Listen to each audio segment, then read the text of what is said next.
Hello everyone, ഇന്ന് നമുക്ക് discuss ചെയ്യാനുള്ളത് ട്രാൻസ്ഫർ പോളിസിയും പ്രൊമോഷൻ പോളിസിയെയും അതുപോലെ ഡിമോഷൻ പോളിസിയെ പറ്റിയുമാണ്. ആദ്യം നമുക്ക് നോക്കാം, ഒരു സ്ഥാപനത്തിൽ ട്രാൻസ്ഫർ പോളിസി തയ്യാറാക്കുന്ന സമയത്ത് എന്തൊക്കെ കാര്യങ്ങളാണ് ശ്രദ്ധിക്കേണ്ടത് എന്നിവ സംബന്ധിച്ചാണ്, അല്ലെങ്കിൽ ട്രാൻസ്ഫർ പോളിസിയുമായി ബന്ധപ്പെട്ടുള്ള പ്രിൻസിപ്പിൾസ് ആണ് നമ്മൾ ഡിസ്കസ് ചെയ്യുന്നത്. ആദ്യം ഒന്നാമത്തതാണ്, transfer policy must be prepared in such a way that it can easily followed by every individual in the organisation. സ്ഥാപനത്തിലെ ഓരോ എംപ്ലോയീസിനും വളരെ ഈസി ആയിട്ട് ഫോളോ ചെയ്യാൻ പറ്റുന്ന തരത്തിലായിരിക്കണം ഒരു ട്രാൻസ്ഫർ പോളിസി തയ്യാറാക്കാന്. അപ്പോ സ്ഥാപനത്തിലെ എല്ലാവിധ ആളുകൾക്കും പെട്ടെന്ന് മനസ്സിലാകുന്ന തരത്തിലായിരിക്കണം ട്രാൻസ്ഫർ പോളിസി തയ്യാറാക്കി വെക്കാന്. ഓക്കെ, രണ്ടാമത്തെ പോയിന്റ് ആണ്, specifically and clearly mention under what circumstances and employee is transferred.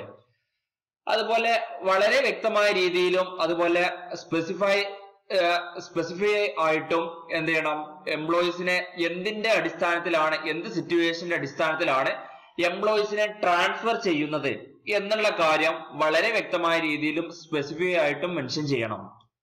അപ്പൊ ഒരു എംപ്ലോയിയെ ഒരു ജോബിൽ നിന്നും മറ്റൊരു ജോബിലോട്ട് ഷിഫ്റ്റ് ചെയ്യുന്നത് എന്തിന്റെ അടിസ്ഥാനത്തിലാണ് എന്നുള്ള കാര്യം വളരെ വ്യക്തവും അതുപോലെ കൃത്യമായ രീതിയിലും മെൻഷൻ ചെയ്തിട്ടുണ്ടായിരിക്കണം. അടുത്തതാണ് മൂന്നാമത്തെ point, specify the field of transfer policy. അതുപോലെ ട്രാൻസ്ഫർ പോളിസി വരുന്ന ഫീൽഡ് വളരെ വിശദമായ രീതിയിൽ സ്പെസിഫൈ ചെയ്യണം. അതായത് ഏതൊക്കെ രീതിയിലാണ് ഈ ട്രാൻസ്ഫർ പോളിസി അപ്ലൈ ആകുന്നത്, ആ കാര്യങ്ങൾ എന്ത് ചെയ്യണം, വളരെ വ്യക്തമായ രീതിയിൽ ട്രാൻസ്ഫർ പോളിസിയിൽ ഉൾക്കൊള്ളിക്കണം.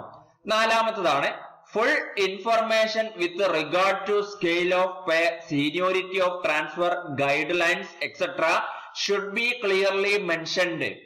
അതായത് ട്രാൻസ്ഫർ പോളിസിയുമായി ബന്ധപ്പെട്ടിട്ടുള്ള അത് വിശദമായിട്ടുള്ള ഇൻഫർമേഷൻസ് ക്ലിയർലി മെൻഷൻ ചെയ്യണം. എന്തൊക്കെ ഇൻഫർമേഷൻസ് ആണ് വ്യക്തമായ രീതിയിൽ കാണിക്കേണ്ടത്?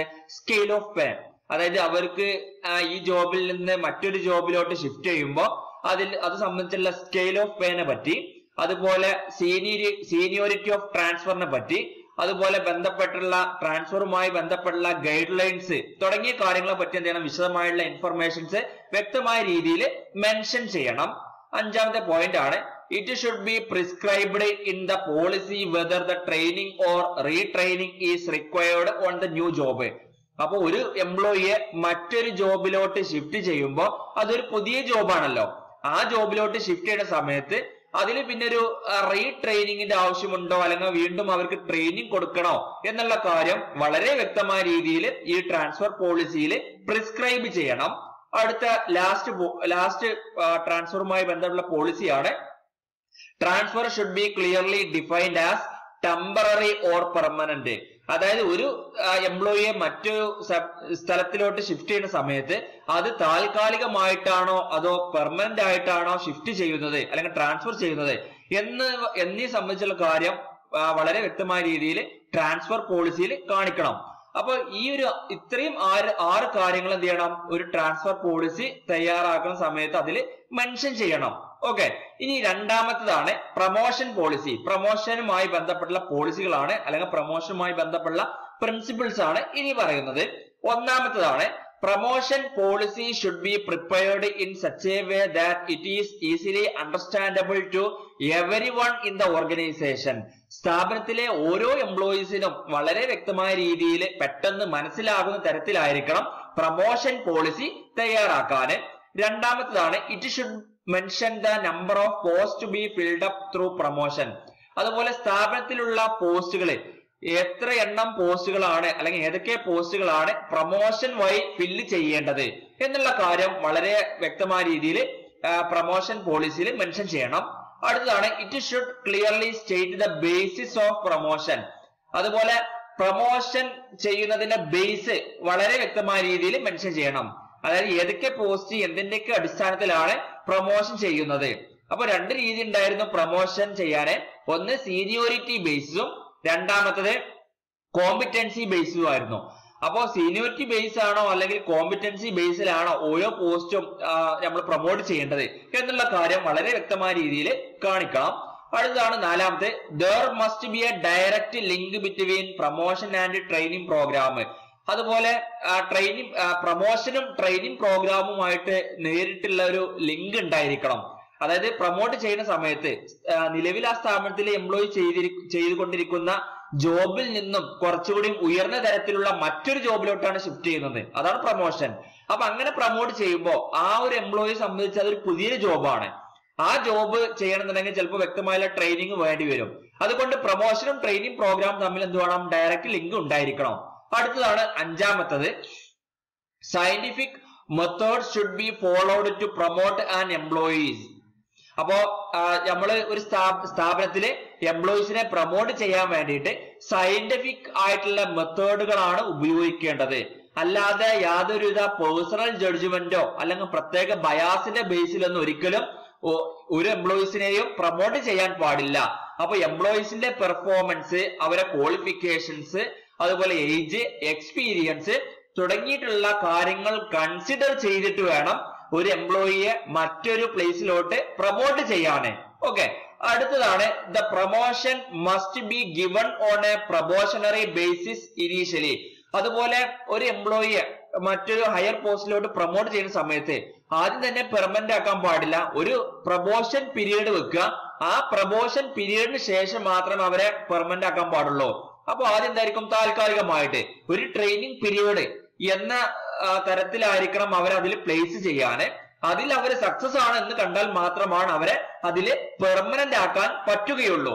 ഓക്കെ, അടുത്തതാണ് ഏഴാമത്തെ, it must be prepared in advance. അതായത് ട്രാൻസ്ഫർ പ്രൊമോഷൻ പോളിസി നമ്മൾ എന്ത് ചെയ്യണം, മുൻകൂട്ടി തയ്യാറാക്കണം.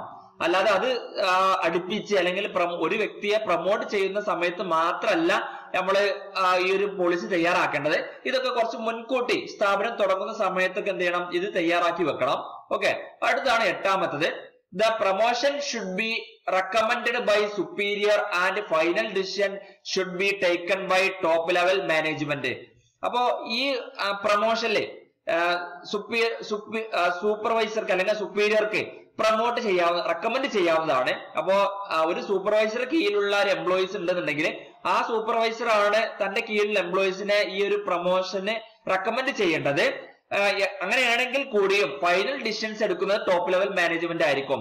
അപ്പൊ സുപ്പീരിയർ ആയിരിക്കും ആരെയാണ് പ്രൊമോട്ട് ചെയ്യേണ്ടത് എന്നുള്ള കാര്യം റെക്കമെൻഡ് ചെയ്യുക. പക്ഷെ അങ്ങനെ കൂടി ആണെന്നുണ്ടെങ്കിൽ എന്താണ്, ഫൈനൽ ഡിസിഷൻസ് എടുക്കുന്നത് ടോപ്പ് ലെവൽ മാനേജ്മെന്റ് ആയിരിക്കും.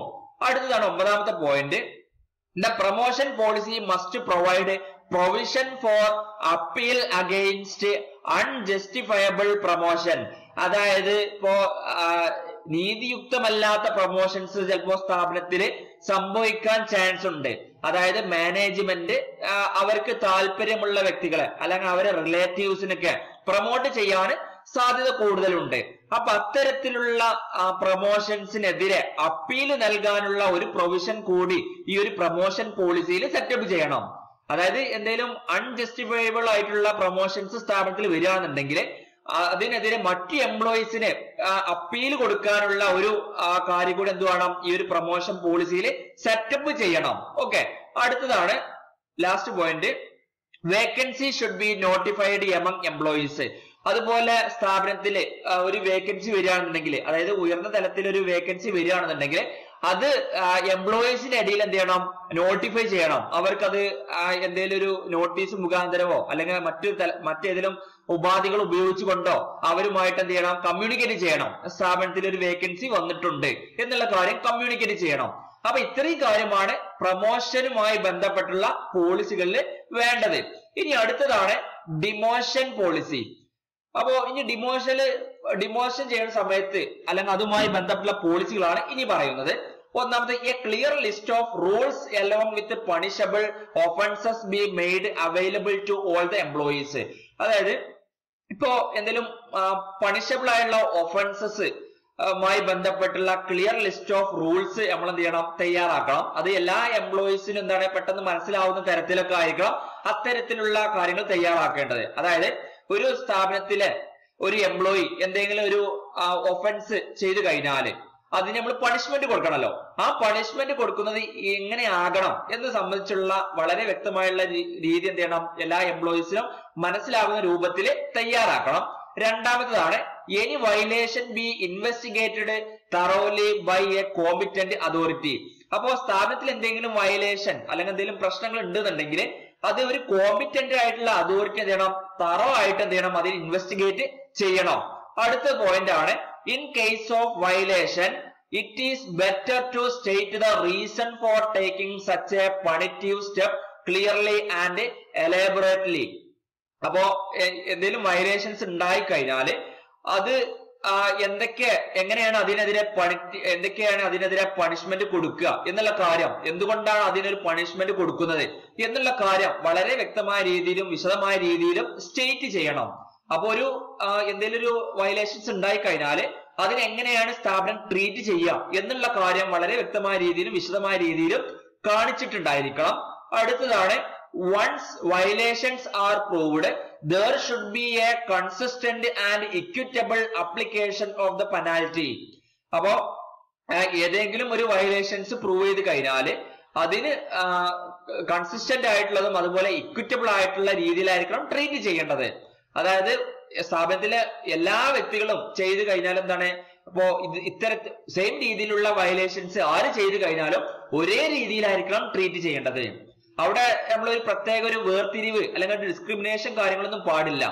ആര് എന്തെങ്കിലും വയലേഷൻസ് ചെയ്തു കഴിഞ്ഞാൽ അവർ എങ്ങനെയാണ് അതിനെ ട്രീറ്റ് ചെയ്യേണ്ടത് എന്നുള്ള കാര്യം വളരെ വ്യക്തമായ രീതിയിൽ നമ്മൾ എന്ത് ചെയ്യണം, തയ്യാറാക്കണം.